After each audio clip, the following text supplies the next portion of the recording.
à tous, bienvenue à vous et bienvenue au mois de décembre qui démarre aujourd'hui et que j'honore avec ma tenue de fête et de paillettes.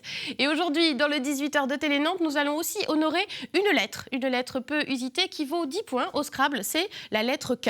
Nous allons la retrouver tout au long de l'émission avec le Kenya et le kaki.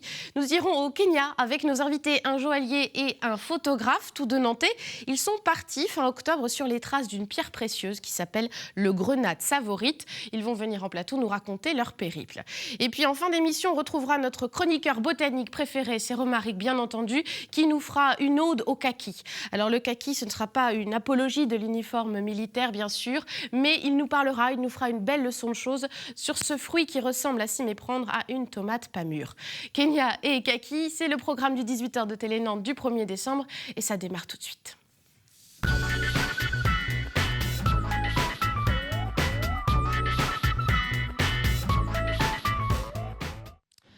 Peut-être trouverez-vous sous le sapin une belle pierre précieuse montée sur une bague, un collier ou encore un bracelet. Eh bien, avec nos invités ce soir, on va remonter un petit peu aux origines de ces pierres précieuses et pas n'importe laquelle, le grenade savorite, avec Raphaël Griffon. Bon, j'ai eu un trou.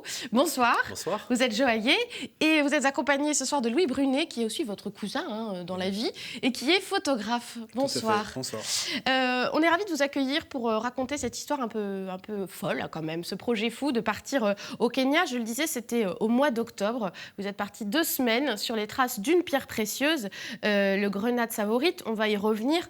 Mais d'abord, pourquoi ce voyage? Vous êtes bijoutier, joaillier et aussi gémologue. Vous avez votre bijouterie à Nantes, rue de l'Abreuvoir, place de Bretagne. Vous pourriez vous contenter de monter ces pierres précieuses sur des bijoux.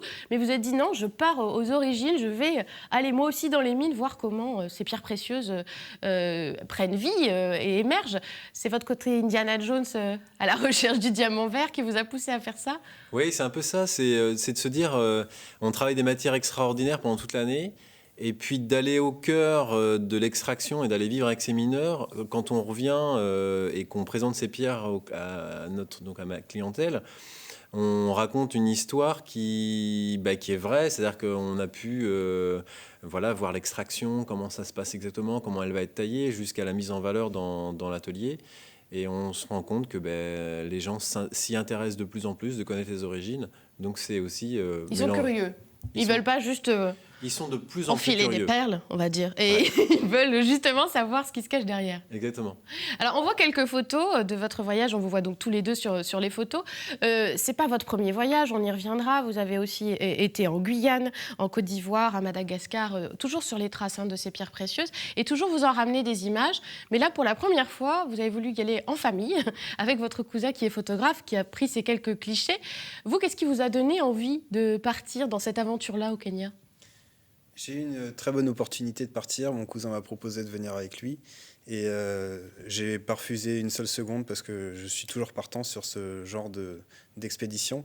Parce que vous, habituellement, vous faites plutôt de la photo de mariage, on va le dire. Je fais de la photo de mariage, oui. Et là, du coup, on est complètement dans autre chose. Là, c'est le temps, comme vous le disiez, en octobre, peut-être novembre, décembre, il y a un peu moins de mariage. Vous pouvez partir aussi sur d'autres projets et faire d'autres photos. C'est ça, je profite de la saison un peu creuse de l'hiver pour partir à l'aventure et faire des choses complètement nouvelles, des choses un peu excitantes qui vont nous sortir de la routine. Et puis... Et voilà. Et puis faire des rencontres aussi assez extraordinaires, on l'imagine. Ces voyages, ils ont été aussi importants pour vous, Raphaël Griffon, puisque c'est même lors de ces voyages que vous avez eu la révélation de votre vocation de bijoutier. Vous étiez électrotechnicien quand vous êtes parti en Guyane sur les traces des chercheurs d'or. Et là, vous êtes dit, je veux devenir bijoutier. En fait, ça vous a donné envie. En fait, même s'il y a une tradition aussi familiale. Quand même. Effectivement, en fait, j'avais demandé, donc j'ai fait des études en électrotechnique, donc j'étais forcément voué à faire cette profession-là. Et puis lorsqu'on m'a proposé de faire le service national, j'étais dans les derniers contingents, j'étais pas obligé de le faire. Et en fait, je me suis dit, ici, ça m'intéresse de le faire et je veux de l'action. Et donc je suis parti dans les troupes de marine. Et donc, ce qui fait que dans les troupes de marine, on était basé en Martinique et en Guyane, il y a un stage qui était proposé en survie. Et donc j'ai croisé un chercheur d'or et je me suis dit, le lien, c'est génial. parce que c'est la base en fait du métier de joaillier. Mon père est joaillier, ça fait déjà à l'époque ça faisait 3 générations, maintenant c'est la 4e. Et donc quand je suis revenu faire des études de joaillerie à l'école de Saumur, c'est là où j'ai décidé de dire en fait je vais allier mon métier, donc qui reste plutôt statique, à celui de l'aventure, en se disant il y a des moments où je vais pouvoir permettre de partir à l'autre bout du monde, vivre avec ces hommes de l'autre bout du monde et vivre des choses extraordinaires, puisque des voyages comme ça, vous aurez beau payer un billet il n'existe pas de tour opérateur pour ce genre de choses. Donc voilà, donc c'est lié énormément à cette histoire de rencontre avec les chercheurs d'or. Alors, il y a eu la rencontre avec les chercheurs d'or, donc en Guyane, après le diamant aussi en Côte d'Ivoire, le saphir à Madagascar ou encore au Sri Lanka. Là, pour ce voyage au Kenya, vous avez aussi choisi de vivre avec les mineurs. Vous n'êtes pas juste allé faire les touristes dans la mine, vous avez vécu avec ces mineurs-là. On se dit, dans l'imaginaire un peu collectif, que ce sont des conditions de travail difficiles, puisqu'il faut aller au cœur de la terre. C'est des conditions de travail qui sont compliquées, dans l'obscurité, un peu dangereuse. Est-ce que c'est la vérité ou pas ? Alors oui, forcément, ce sont des métiers qui sont difficiles parce que on est dans des climats qui sont relativement très chauds. On descend à plus de 140 mètres de profondeur, donc on a des températures qui sont encore plus importantes. Mais ce qu'il faut se dire aussi, c'est qu'il y a d'autres métiers qui sont aussi très difficiles, même en France. Il y a des gens qui font des... Donc là, c'était surtout... intéressant, c'est effectivement de vivre avec eux et qu'ils nous racontent un peu leurs sensations. Dans les images, on voit un peu, je suis descendu et j'ai cassé, donc avec Louis, j'ai cassé des cailloux pendant un certain temps pour voir physiquement la force qu'il fallait. Et je me dis, s'il fallait que je nourrisse ma famille et que j'étais africain, oui, je le ferais. Donc c'est un côté, c'est très intéressant de pouvoir se dire, donc c'est réalisable, mais c'est sûr que c'est très dur. Et eux sont fiers de leur travail ? Ils sont fiers de leur travail. Alors on a fait des très belles... On a fait des très beaux interviews là-dessus où justement ils expliquent que oui, ils sont contents, ils sont fiers, ils disent que c'est très dur, ils disent qu'il faut être courageux, mais qu'une fois que le bijou a été monté et porté, c'est leur fierté puisque ils ont participé en premier lieu donc à la découverte de la pierre. Donc oui, ça leur semble important et c'était la première fois où ils avaient des journalistes qui allaient parce raconter. Que vous faites aussi donc de l'image, on a vu les photos, on vient de voir aussi un extrait vidéo, vous ramenez toujours aussi du reportage de ces séjours-là. Alors en fait finalement je pars pour faire des reportages et non pas pour acheter des pierres, c'est-à-dire que ça m'arrive de ramener des pierres, mais mon but premier n'est pas de ramener de la pierre, c'est pas mon métier, je suis pas courtier en pierre donc je peux ramener une pierre juste pour mon épouse ou pour une collection, mais je pars vraiment pour faire un documentaire et vivre principalement avec les mineurs, c'est-à-dire qu'il n'y a pas un hôtel à côté, la production c'est nous de toute façon, il n'y a personne d'autre, donc c'est de se dire on vit avec eux, on mange avec eux. Voilà, c'est donc rendez-vous en terre inconnue mais avec les pierres précieuses. Mais avec moins de monde en tournage et on est juste deux avec les mineurs. Voilà. Alors justement pour vous, Louis, c'était aussi tout nouveau, évidemment. Vous n'aviez pas accompagné Raphaël dans ses précédents voyages. Quelles impressions vous en avez eues, quelles découvertes vous avez faites aussi en allant voir comment travaillaient ces mineurs sur cette pierre-là, qu'est le grenat Savorite. Savorite. C'est une vraie aventure. On descend dans des trous de 150 mètres de profondeur. C'est dur pour nous tous les jours, mais en même temps, c'est une découverte tout le temps. Rencontrer ces gens qui ont une vie difficile, mais qui sont très fiers de ce qu'ils font, c'est passionnant. Et puis, c'est toujours fabriquer, créer de nouvelles images. Essayer d'être créatif avec la matière première qu'on a, c'est-à-dire ces gens qui travaillent tous les jours comme vous et nous, et arriver à aller fabriquer des images fortes, des images d'émotion avec ces gens. Alors on voit là, il y a un très beau plan de notre réalisateur sur ce grenat Savorite. Vous en avez ramené, on voit un peu l'échelle par rapport à votre doigt. Alors en tapant grenat sur les internets, on voit d'abord une pierre rouge, mais celle-ci elle est verte. C'est quoi les caractéristiques de cette pierre-là ? En fait, le grenat, c'est un nom de famille. C'est-à-dire que les gens, lorsqu'on parle par exemple d'un quartz, les gens sont persuadés que c'est une pierre bien précise, alors que le quartz, c'est un nom d'une famille et vient se décliner ensuite les prénoms qui sont la citrine et la métisse, par exemple, que tout le monde connaît. Et le grenat, c'est un nom de famille. Et dans le grenat, il y a ce grenat qui est le plus rare des grenats, donc qui s'appelle le Savorite. Et son nom vient d'ailleurs du parc Tsavo au Kenya. Donc c'est une pierre qui a été découverte en 72 par Campbell Bridge. Et donc cette pierre-là, c'est le plus rare de tous les grenats, mais c'est encore plus rare que l'émeraude. Il y en a qui disent que c'est 200 à 1000 fois plus rare que l'émeraude. Ça a un verre extraordinaire, ça a une brillance extraordinaire, ça a une pureté extraordinaire, mais sauf qu'on en sort tellement de petites quantités que finalement personne ne la connaît parce que ce sont généralement les amateurs qui vont acheter ça. Ça vaut très très cher, on a envie de vous demander. Ça coûte super cher. Oui, ça coûte cher. Ça coûte cher. Une pierre comme ça coûte aux alentours de 5 000 €. Celle que vous avez ramenée, là, la petite, on ne voit pas parce qu'on voit les images de... Voilà, celle-là, elle coûte 5 000 €. 5 000 €, oui. Donc vous, ce n'est pas des pierres que vous travaillez, en fait, dans votre atelier. Bien sûr que si. Ah si, tout de même. Bien sûr, oui. Nous, on travaille... si je vais sur les gisements, justement, c'est pour... Alors, je travaille évidemment les 4 pierres qui sont dites précieuses, que tout le monde connaît, mais en étant... C'est quoi les 6 pierres précieuses que tout le monde connaît, que je ne connais pas? Les 4. Donc, il y a le diamant, il y a l'émeraude, il y a le rubis, il y a le saphir, donc on en arrive à 4. Mais à côté, il y a toutes les pierres, mais je peux en citer, il y en a plus de 300, qui sont parfois plus extraordinaires que les pierres précieuses, avec des couleurs peut-être plus intenses, mais que les gens ne connaissent pas forcément.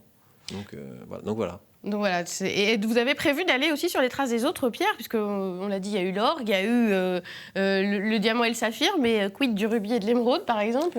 Alors oui, l'émeraude, je devais aller, il y a 5-6 ans, aller sur la Colombie, sauf qu'à l'époque, c'était très dangereux, c'était sur une mine qui s'appelle Muzo, et on disait, voilà, si vous devez aller là-bas, vous devez être protégé forcément par des cartels. Puisque c'est eux qui, en gros... donc là, je me suis dit que ce n'était pas forcément une bonne idée. Donc là, on a eu une proposition pendant le tournage du patron de la mine et qui a vu comment c'était passé. On a eu une proposition pour aller en Tanzanie. Donc nous, on n'était pas très loin du Kilimandjaro. Il y a une mine qui est juste à côté qui s'appelle la Tanzanite. C'est exceptionnel. C'est à 200 km. Il n'y a qu'une seule mine. Il n'y a qu'une seule mine au monde. Elle est au pied du Kilimandjaro. Et là, on a eu une invitation en disant, écoutez... venez, vous êtes les bienvenus. On a vu comment vous vous impliquez à vivre avec les mineurs et c'est un côté qui, ça passe très bien. Donc, prochain tournage, on va se donner dans 2-3 ans, quoi. Vous re-signez, vous, Louis, alors pour un prochain Oui, voyage? je repars sans les problème. yeux fermés, avec grand plaisir. Ça s'est super bien passé. C'était vraiment une découverte en même temps de nous deux parce que je viens de rentrer en France. J'ai vécu 5 ans en Allemagne. Et ouais, on a appris à se retrouver comme ça, c'était vraiment sympa. Je repars. Et puis en plus, c'était partir. Ce sont vraiment des expéditions, ce ne sont pas des voyages. Donc, et la nuance, elle est quand même assez importante, c'est que on ne sait pas où on arrive. Il y a une partie qui est dangereuse aussi. On n'est pas dans des zones. Dès qu'il y a des pierres précieuses, forcément, il y a des risques. Il y a des convoitises aussi. Et de partir avec son cousin ou même de partir avec son meilleur ami, il y a des moments où on est pas en manque de nourriture, mais il y a du stress très intense. De la fatigue, puisqu'on se levait à 4 h du matin, on se couchait à 23 h. Donc, il y a un moment, avant le départ, on a dit qu'est-ce qui se passe? Qu'est-ce qu'on fait si jamais quelqu'un clash? Donc, on avait tout prévu à l'avance. Il n'y a eu aucun clash, parce qu'on avait bien préparé à l'avance. Donc on sait que on peut repartir, on forme une bonne équipe pour un prochain documentaire. Parce qu'on imagine que c'est une démarche assez rare. Alors vous, il y a la démarche du documentaire en plus, mais les bijoutiers vont pas tous faire ce genre de voyage. C'est une démarche un petit peu originale tout de même. Bah oui, parce que il y a le côté aventure, il y a le côté aussi effectivement, c'est de se démarquer par rapport à une personne qui va faire la même chose. Et puis principalement, c'est ce que je disais au départ, c'est que les clients, les gens ont envie de savoir. Et lorsqu'on leur raconte une histoire, j'ai un métier merveilleux, c'est-à-dire que les gens viennent acheter des choses dont finalement on n'a pas besoin. Donc on a un peu d'argent en plus. C'est du luxe, c'est du rêve. C'est du luxe, voilà, on est dans le luxe. Et les gens, finalement, ont envie de découvrir ce qui se passe derrière tout ça. Mais est-ce que tout est beau à découvrir aussi dans l'envers du décor? Parce que dans ce que vous avez dit, les mineurs, ils ont des conditions de travail difficiles, mais ils sont fiers de ce qu'ils font. Ils le font aussi pour faire nourrir leur famille, pour faire vivre leur famille. Mais il y a aussi des choses, on le sait, notamment dans leur paillage en Guyane, des choses que vous voyez qui sont aussi des conditions de travail ou des conditions écologiques qui sont pas bonnes. Tout n'est peut-être pas beau à voir. Ça dépend des mines, après. La mine où on allait, c'est une mine très humaine. C'est une mine où l'homme est mis vraiment au centre du travail. Et d'après ce qu'a monté Campbell Bridge, c'était quelqu'un de très humain, celui qui a découvert cette pierre. Et ça se ressent aujourd'hui, en fait, les personnes qui dirigent la mine là-bas, sur place, sont vraiment des gens très très humains. Ça se voit tous les jours au contact des mineurs. Et niveau écologique, il n'y a pas de produits qui sont mis, c'est vraiment, ils cassent le rocher et puis dans le rocher, ils vont extraire cette pierre. Donc, ça veut dire que c'est pas le cas partout. Alors effectivement, là on a eu le cas d'une mine qui était vraiment, on va dire, clean, mais je peux aller dans des zones où effectivement elles le seront beaucoup moins. À l'époque où j'avais fait mon film sur les chercheurs d'or, ils utilisaient le mercure. Donc j'avais été interviewé le chef indien à l'époque lui criait haut et fort en disant attention parce qu'il y a beaucoup de mercure qui est rejeté dans les rivières et nous on en pâtit en premier puisque c'est les poissons qui l'avalent et que voilà. Il y a eu le film Blood Diamond qui expliquait donc pendant les conflits l'échange entre les diamants et les kalachnikovs. Donc ça c'est une réalité, c'est une réalité, en sachant qu'aujourd'hui ils arrivent à réduire, parce qu'il y a quand même des ONG qui arrivent à essayer de juguler ce problème-là.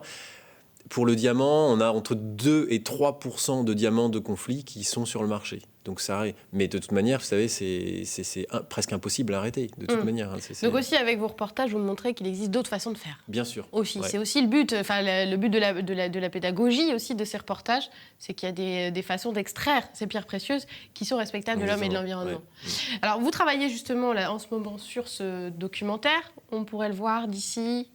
Je pense qu'il y a entre 1 an et 1 an et demi de montage, et encore du tournage certainement. Et là, le documentaire prend une partie vraiment très intéressante parce qu'il y a la participation d'un grand compositeur de musique de film qui est Étienne Perruchon, qui vient d'arriver dans la région. Et Étienne Perruchon compose toutes les musiques de Patrice Lecomte, donc Les Derniers Bronzés, c'est sa musique. Et donc voilà, on a eu un coup de cœur réciproque. Et donc on va utiliser ces musiques. Avant de partir, on a eu ces musiques dans les oreilles. Et pendant le tournage, on avait les musiques en disant tiens, ça peut correspondre à ce plan-là. Donc ça a été une façon très différente de réaliser ce documentaire-là par rapport à ceux qui ont été réalisés avant. Eh ben, on en reparlera quand il sera prêt. En tout cas, merci beaucoup de nous avoir fait partager votre expérience. Et avant de retrouver Romaric, notre chroniqueur botanique, je vais vous proposer une idée de sortie, une idée de concert pour jeudi. On parlait de musique à l'instant, on va continuer. Alors, je vais faire un truc qui n'est pas très, très sympa, puisque c'est une chanson un peu entêtante que nous allons écouter tout de suite, qui va vous retourner le cerveau. Vous l'avez peut-être fredonné tout l'été. On écoute et on en reparle juste après. Et mon cou, tu l'as tordu. Mais t'es pas là, mais t'es où? Mais t'es pas là, mais t'es où? Mais t'es pas là, mais t'es où? Mais t'es où? Mais t'es pas là, mais t'es où? Mais t'es pas là, mais t'es où?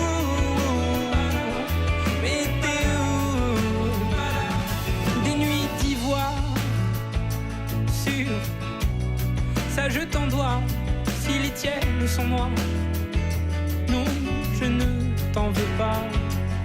Si va la vie, enfin, surtout la tienne, je m'abrutis à jouer les fontaines. Mais t'es pas là, mais t'es où? Mais t'es pas là, mais t'es où? Mais t'es pas là, mais t'es où? Voilà, c'était un peu le tube, tout le monde l'a fredonné. Et bien Vianney, il est à Nantes ce jeudi, à Stéréolux, à 20h en concert. Ce jeune chanteur de 24 ans qui a juste un album à son actif, Idée Blanche, qui a cartonné, puisqu'on le dit, à la fois chanteur à texte et chanteur populaire. Donc voilà, on voulait mentionner cette idée de sortie pour jeudi soir et puis vous mettre cette petite air en tête toute la soirée. Tout de suite, on retrouve Romaric qui, lui, va nous parler de Kaki. Il est là, Romaric, il est là.